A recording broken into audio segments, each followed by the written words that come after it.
Kale webale nnyo genda maaso n'okuba ng'otwegatako agange nze Wasswa Emmanuel muli mutya mikono gyaffe gye musinziira mbatumiddeko ne mbabuuzaako nnyo akaseera kano kakutusibwako Beaver Organic Access Building Dr. Senjobe Richard omukugu mu kujjanjaba a professional organic Dr. Senjobe Richard endwadde yonna ekuluma genda ogambe dokita nti Emma yaŋŋambye mu Eastern Central Africa gwasinga okujjanjaba Beaver ajja kukolako a professional one doctor.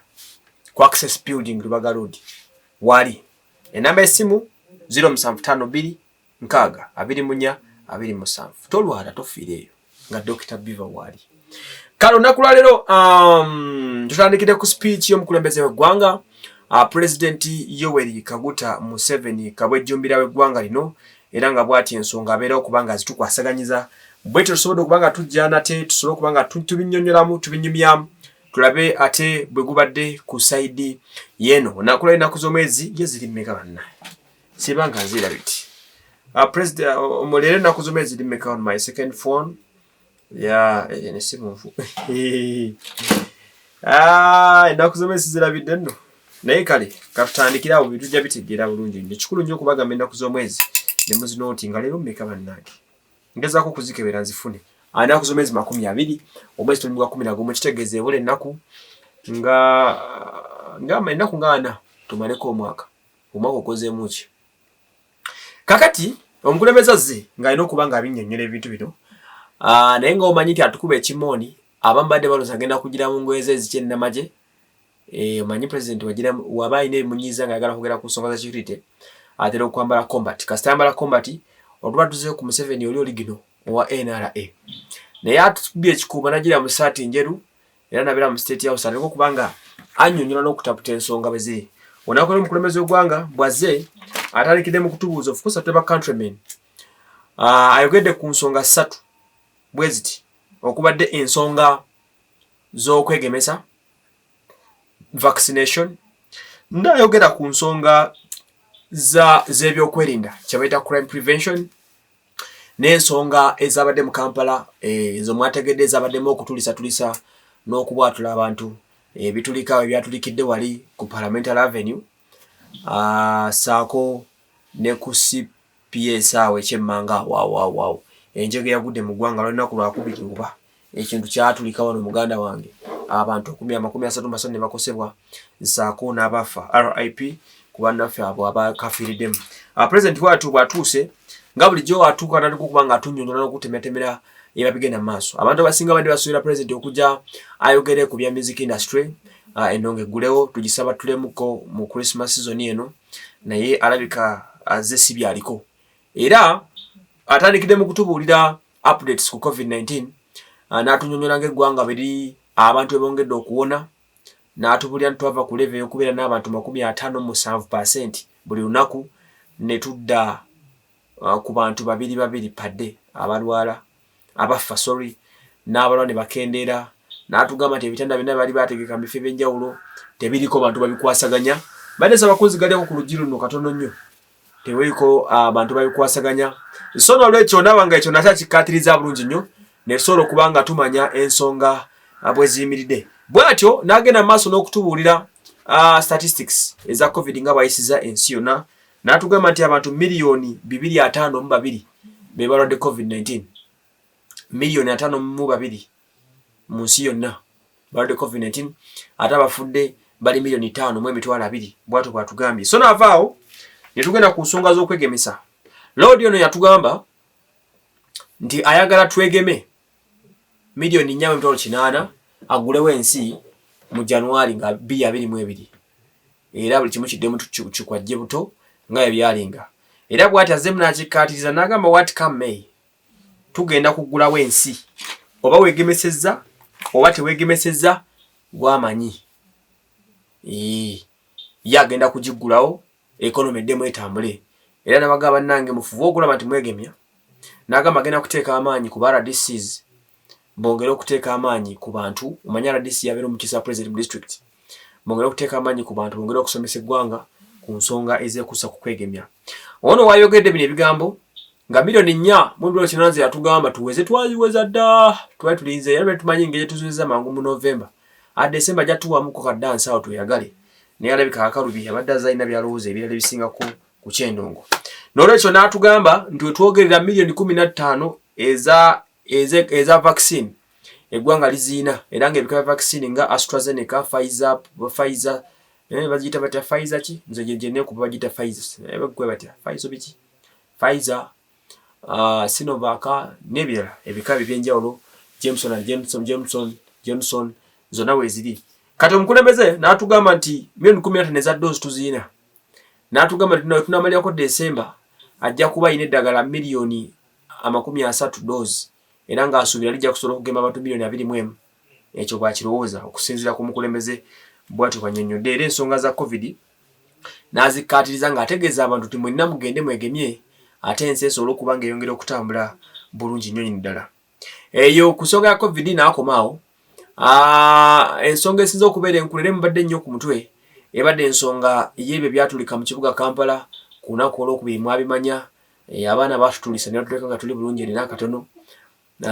Essia n'alanga okutunnyonnyola era n'awera. Ekisooka avumiridde nnyo enkola y'abasajja bano aba ADF be bayita Allied Democratic Forces.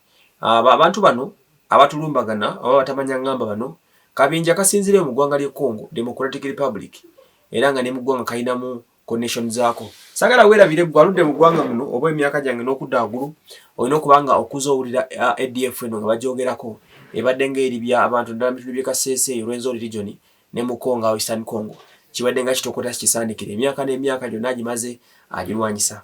Omukulembeze muno n'atugamba nti atugambye nti bano be bali mu kusumbuwa eggwanga n'abalalika n'agamba nti agenda kufa nabo era atugambye nti luno lutalo si lwa kinnamagye nti waleetaga military President agambye luno lutalo lwa intelligence kumanya ani ali luddawa okitegedde era n'agamba nti bo nga bali mu system y'ebyokwerinda basobodde okulinnya kagere okusobola okumanya baani aba ADF ne bigendwa bye bina n'agamba nti bakoze ensobi kubanga bwe babatuukidde nga balina information yonna ekwata ku batamanya ngamba bano aba ADF. Omukulembeze eggwanga bw'atyo n'agamba nti banajja kutoba nabo era basabye akogedde mu luzungu n'agamba they should surrender or else they will die ng'ategeeza nti bawanike oba si kyo bajja kufa. Kyesirooza nti beetegefu okuwanika naye saagala mwerabire nti abasajja bano okutukubako bali mu kutukuba naye batubanja. Omukulembeze w'akabinja kano Jamiru mukulu era y'omu ku bakakuŋŋaanya katandikawo bulungi eggwanga lyamukwata era ali oluzira ali mu kuwera ennemba na misango. Eggwanga lya bannamagye baffe baali bamukwata automatically bamukuta omukulembeze nga Jamiru mukulu w'akabinja kano za kwe kalina era bw'atyo n'atunnyonnyola byonna ebize bibeerawo n'atunnyonnyola okumala akaseera kakasa abasinga tebategeddewo nnyawo naye alina akadde kaamaze ng'atunnyonnyola about ADF n'atubula ebikolobero baze bakola ebitulike baze batukuba wano mu ggwanga ennumba ze batukozeeko emivuyo gye baleeseewo n'atubula n'entaisa gye baze babatayizaamu era n'atunnyonnyola nti akabinja kano kaali kagezawo okulumbagana General Edward Katumba Amala n'agamba nti ye message kakola ebiseera ebyo era n'atunnyonnyola nti okuva ku olwo bata nikugenda nga bakatayiza ne katuka okulumba Lion of Mogadishu juzi we yafa endwadde ze zaamutta ne bali bagenza okumuziika ye Padel. Akabinja kano kaali kagezezaako okugenda kalumbeeyo kagende katulisizeeyo ebyatika katuuse ku bantu obulabe n'abavumira agamba kale yeewuunya abantu abatuuka n'okulumba omulambo ne baagala bagukube mu nsi gye guba gugenzeemu. Kale nno n'olwekyo omukulembeze nga si musanyufu yadde n'akatono ku ebyo ebigenda mu maaso. So n'olwekyo President n'agamba nti mumalivu era banagenda kubanga ajja kubafa nabo kabaagale kabagaane.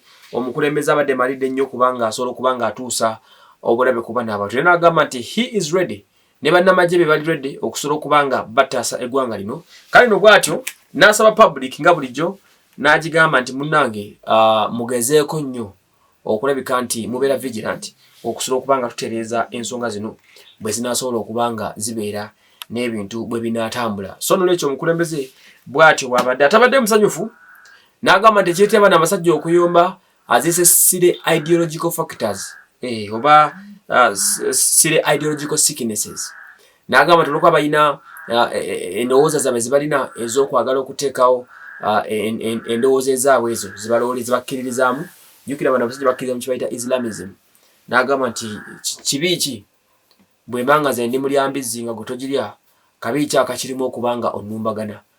So omukulembeze n'agamba nti bino tebikola makulu era ye mwetegefu okutunka ne balodi bano okusobola okubanga solving equation eno ebadde etiisatiisa bannayuganda era eganye okubanga eggwa. So nolwekyo bw'atyo President Yoweri Kaguta Museveni bw'abadde ng'asobola okubanga ataputa ebintu bino. Naye bwe tugenda maaso ne program nga bw'akinyonyodde abantu kye badde bamulowooza okwogerako takikonye nako era alaze nti it's not part of his agenda.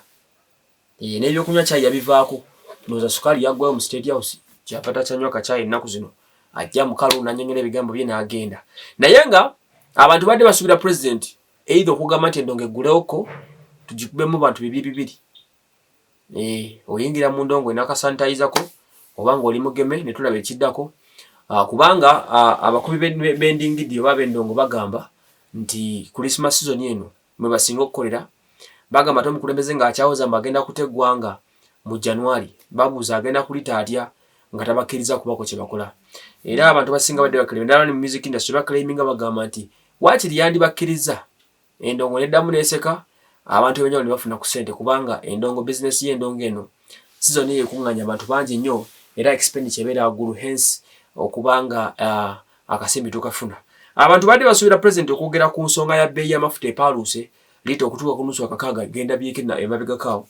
Naye nabyo tabyogeddeeko ate nabadde minisita omulambe eggulu ng'agamba mbugabo government they don't have a solution to our problems ng'ageza claiming nti amafuta mbu gaalinnya akatale kaalinnya ensi yonna and the government is not ready to subsidize. N'embuzi agaffe go ge tusima mu Alabudde region gagenda kuvaayo ddi tetumanyi. Naye nga ekyo tukisuubira okyogerako bati bakikonyeeko oba olw'okuba banywa ga bwereere naye nga ba abantu embeera si nnungi n'akatono ekigambo effuta lirabika litabuse. Jjukira mu nti ebyentambula byalinnya dda ng'ebbeeyi y'ebyentambula eri waggulu nnyo nga bw'okiwulira. Ebbeeyi y'ebyentambula ebadde waggulu ddala nga bw'okiwulira.